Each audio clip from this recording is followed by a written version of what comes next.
ჭამის შემდეგ ორნაირი გრძნობა შეიძლება გქონდეს. ერთი არის ფიზიკურად სავსე მუცლის გრძნობა და მეორე არის მენტალური კმაყოფილების შეგრძნება. ასევე შეიძლება მხოლოდ ერთი გქონდეს.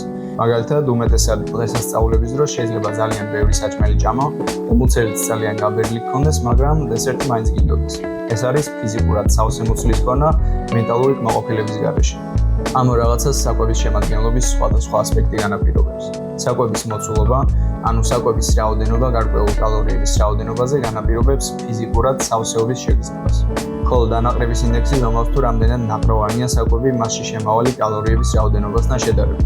ანუ რამდენად დაკმაყოფილებულად გრძნობს თავს ადამიანი ამ საკვების მიღების შემდეგ.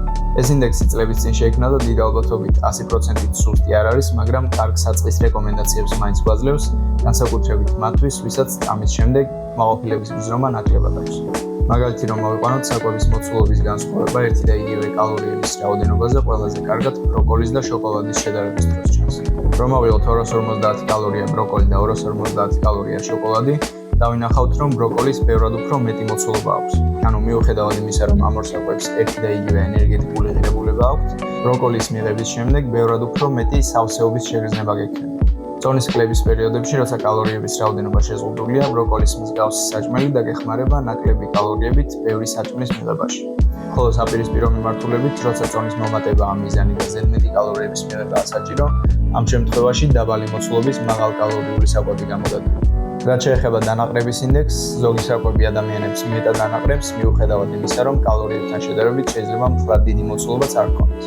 მაგალითად, ადამიანების უმეტესობა 250 კალორია მოხარშული კარტოფილის ან 250 კალორია შვილის ფაფის ჭამის შემდეგ უფრო დანაყრებულად იგრძნობს თავს, ვიდრე 250 კალორია ბროკოლის მიღების შემდეგ, მიუხედავად იმისა, რომ ბროკოლის კარტოფილზე და შვილის ფაფაზე ბევრად მეტი მოცულობა აქვს.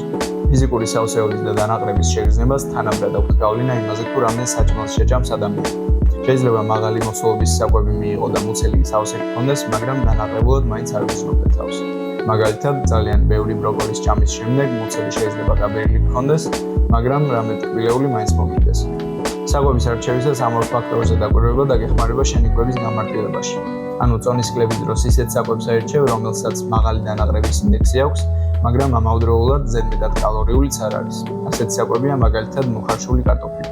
წონის მომატების დროს კი ნაკლებად ნაყროვან, მაგრამ მაღალკალორიულ საკვებს აირჩევ, იმისთვის რომ ჭამის სურვილი არ გაიქრეს და ზედმეტი კალორიების მიღება მარტივად შეძლო. ასეთი საკვებია მაგალითად სიმინის ფანტელები. ამ ვიდეოსთვის სულ ეს არის, მადლობა ყურადღებისთვის, შევხვდებით შემდეგ ვიდეოში.